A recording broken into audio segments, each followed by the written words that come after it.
liñ ko jox mooy ministère moom mooy doxal te gars yi bàyyiwuñ ci xel. infrastructure. mooy ma ni koppar bi fa la nekk. pourquoi ñu choisir ko gars yi ñi ngi wax rek mais xoolal parce que en fait li indi coow li mooy arrestation yi dafa yóbbu fit yi dafa dem ba fu ñu toll Sénégal yi seen xel dalatul problème démocratie imposé na mais problème xaalis léegi nag mi ngi doog a taxaw ci cadre Déthié Fall moom dañ ci war a taxaw ci carrément seet le pourquoi. ñu taayal ko poste boobu c'est vrai que récompense la gannaaw bi mu trahiré waa coalition sàmm sa kàddu en pleine campagne donc récompense baax na mais pourquoi. en tout cas les connaisseurs disent que ni véritablement poste boobu noonu. ku xam infrastructure. am na xaalis. mais mooy lépp. y a énormément d'argent hein, et je te dis pas. tout le budget da nga naan kay 60% sax bu ñu calculer budget bi ci loolu à travers la Géroute entre autres donc. il y a problème ah c'est à surveiller. c'est à surveiller comme l'huile sur le feu. alors Cheikh Tidiane ba tey ci grève concessionnaire yi. waaw c'est lu am solo la. déjà dafa am li may fi may tàmbalee man. ndax yaa ngi suivre li xew Népal fu mu toll nii. La femme du premier ministre a été brûlée vif. Le ministre des finances dañ ko summi. di dóor ko di ko traîner ci biti. et là on demande la démission du gouvernement ko xam li fa xew mooy négligence yi ñuy dund nii. un gouvernement qui ignore les revendications de la population. Une population qui souffre. Surtout la souffrance. Une politique d'arrogance très manifeste. Des gouvernants inaudibles sourds moo andi li fay lu ñu fay dund nii tey ñaan yàlla mu bañ a yegg fii ci Sénégal wala sax en Afrique parce que nag mu ngi bëgg a métti. Ici on a des indomptables. man sama buntu kër li fa nekk ci jalu mbalit parce que mbalit ma léegi mooy seen yooyu ñuy defar aménagement yooyu ñuy def. di ko def ci point de normalisation yi. fu mu toll nii mooy néeg bu ndaw boobu ñu defar foofu fees na bi mu ngi ci biir tali bi. qu'est-ce que je constate en premier lieu c'est que nuisibles yi nga xam ne daaw ko seen lu mel ni ay rats ay muus des chats yooyu ak xaj yoo xam ne doo xam fu ñuy jógee ñoo ngi rôder autour de ces points de normalisation mbóot yi am pagaille donc ba sax yi da ngay gis muy génn di wàcc ci mbedd mi maintenant ñun bu tawee bu wisee rek da ngay gis sax yi di wala ngaan di dugg ci biir koñ yi donc mooy andi mooy defe naa li nga expliqué léegi les problèmes de sanité liés à la santé droit boo demee ci suñu constitution comme man léegi man damay doxantoo constitution baax na ci de. boo demee article 8 ci droit ak liberté yi droit à la santé c'est consacré par notre constitution droit à un environnement sain c'est un droit constitutionnel. droit à l'éducation ak yooyu noonu. donc dafa am yoo xam ne état da koy négliger mu andil la yeneen problème yu dul jeex parce que quand tu laisses les ordures là muy accumuler wu ci koñ yi dafay impacter le petit commerce là xaw ma ndax xam nga loolu. dafay dem ba impacter le petit commerce parce que parfois da ngay yaakaar ne problème bi mooy jal bu ñu bi nga xam ne yaa moom ngay gis ci bopp koñ yi. mais quand yaa xet boobu noonu bu duggee par exemple bu amee benn point de normalisation à côté d'un restaurant l'odeur là peut faire fuir les clients la clientèle. donc ñun bëri na yu ñuy négliger suñu petite économie yi nii. bien sûr da lay jural yeneen jafe-jafe yoo xam ne c'est à un court terme du yàgg sax parce que mbalit moom bu dajaloo rek créer musiba. ça devient une bombe environnementale boo xam ne ça peut impacter sur beaucoup de choses maintenant man je ne mettrai pas l'accent sur la grève mais qu'est-ce que l'État est en train de faire lan la État di def moom. pour l'instant pendant que concessionnaire yi taxaw ne di niw ñu bëri yow nga yor police yor gendarmerie yor sapeur pompier yor service d'hygiène yor l'armée mais il faut créer une organisation de substitution en attendant camions yi nga xam ne ñoo ngi ci suñu aéroport yi nu nudd ci kan caminteer yeeg ñu kase na bu 4 avril jotee ñu pentiraat ba mu jekk ñu génnee di ko wan nit ñi du ñu génnee camions yi noonu dem ñu jëndal gaa yi ay pelle voilà. En attendant département génie civil. Non mais oui parce que l'État aussi c'est des solutions par rapport aux problèmes qui sont là les ordures sont dans nos maisons ne sont plus même dans nos quartiers parce que da ngay génnee finalement ba dootoo ko mënati da nga koy tey sa biir kër te impacte la santé des populations nga yor police yor armée yor pompier yor gendarmerie yor tous ces services là mbalit di taxaw ci koñ yi te nga yor ay oto yu dul jeex camion yaa ngi fii gaa yaa ngi booy yaa ngi ci kaa yi di lekk ba suur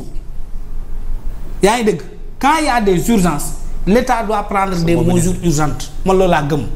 utiliser les services là yi fi nekk mobiliser leen en attendant que ñu négocier avec les gars wax lu ñu mën et puis avoir un discours de vérité ñépp a xam nañ ne ce régime là ne peut pas mënuñu ils n'ont aucune solution ci benn problème ci réew mi demain tu vas entendre un autre problème ils sont perdus ils manipulent le peuple des discours à ne finir tous les jours ñu lever un lièvre dugal nit ñi ci ay débats yoo xam ne c'est des débats inutiles après avoir vraiment écrasé le BTP, après avoir écrasé le rêve même de vivre dans ce pays-là, les jeunes jusqu'à présent dañuy daw parce que amul benn politique boo xam ne mais attends tey déggoo ñu naan dañuy lever 30 milliards xaw ma. oui dans le marché de l'humain. te pourtant barki démb fii la ñu dem Grand Théâtre ne sur le plan de redressement c'est un plan de redressement qui met fin à toute forme de dette. On nous parle encore de 30 milliards. c'est contradictoire mais c'est très contradictoire bien sûr c'est contra nii chaque jour moom contradiction dañ ko gis ci moom ba ñu jógee fi parce que ils ameutent la galerie dañuy wax loo dugal ni ci ay débats yoo xam nañ ne ils ne peuvent pas c'est ça la réalité les problèmes sont nombreux. Touba mu ngi ni inondation yi maa ngi doon tooñ fi keroog ne ñun lu ñu xamoon ci mag ñi bu ndox manqué nit ñi baawu naan mais ñoom fu mu toll nii dañuy baawu naaj pour qu'il y ait beaucoup de soleil qu'il y ait beaucoup d'évaporation ndox mi dem parce que amatuñ ci benn solution regardez Touba ce qui se passe à Touba c'est catastrophique. Même hier mais attendez l'eau est là l'eau ne part même pas elle ne bouge pas il y a aucune solution boo xam ne état jël na ko pour au moins faire évacuer l'eau dans les maisons. Au Parcelles Assainies on n'en parle même pas mais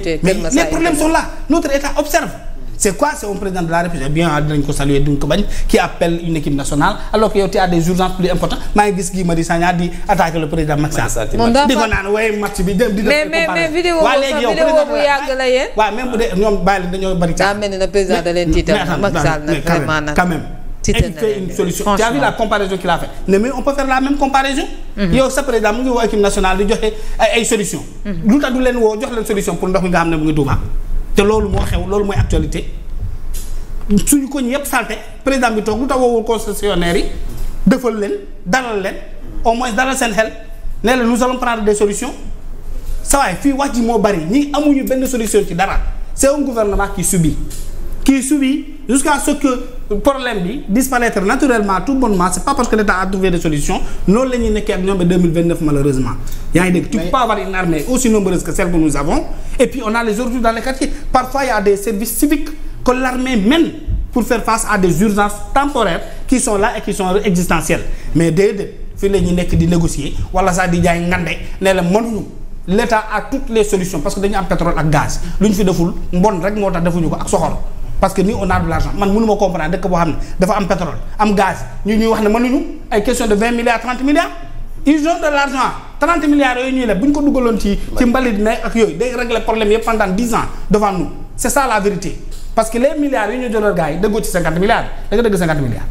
da nga dégg 20 milliards da nga dégg 40 milliards c'est des questions de 13 de quelques milliards 10 milliards donc c'est une volonté d'État quand l'État n'a pas de volonté problème yi dañuy accumuler wu et finalement à long terme il y aura pas de possibilité de solution et ça va amener des crises yoo xam ne ça risque de mener à des choses que l'on pourrait comparer à ce que nous sommes en train de vivre actuellement dans d'autres pays. yàlla na yéex ci loolu. voilà mu ngi noonu mu nekk lu doy waar également ci wàllu woowu noonu dañuy dellu si waat rek ci wàllu wér-gu-yaram sunu système sanitaire bi coow li bari na ci ñi nga xamante ne moom moo di structure sanitaire yi ci wàllu woowu ñenn ñi jàpp nañ ni garab yi cher na des fois boo ñëwee sa malade pour nga jot ci problème la am na ñoo xamante ne seen i appareils yi nga xamante ne moom la ñuy faral di utiliser dafa nekk en panne loolu di ay jafe-jafe yoo xamante ne ñu ngi koy jànkoonteel bu baax a baax donte le ministre bi nga xamante ne man de wax dëgg yàlla ci ñu doon xaar ñu wàccee ko ci laa bokkoon mais malheureusement voilà. saful jën bon en tout cas boo bëggee dëgg-dëgg daal. secteur bi daal mu ngi ci jafe-jafe. ñi wax ko ci kaw ñu wax ko ci suuf je pense ñu koy dund effectivement également. que muy ñi nekk ci biir que muy li nga xam mooy le citoyen lambda véritablement système bi moo gën a feebar sax maladie. parce que amul foo laal foo jàpp ne fii tane na ci biir secteur de la santé bi et loolu nag il faut le regretter quand même parce que également on met pas beaucoup d'argent ci li nga xam mooy suñu secteur de la santé je pense que état yi s'était engagé ñu dem à hauteur de 15% depuis 2001 pour financer au moins budget Sénégal 15% jël ko au moins alloué ko li nga xam mooy secteur de la santé malheureusement. Chaque année gis budget bi ça tourne autour de 200 rarement si musul yegg sax presque 300 milliards c'est 271 milliards de francs CFA pour un secteur aussi stratégique pour prendre en charge 18 millions de Sénégalais de santé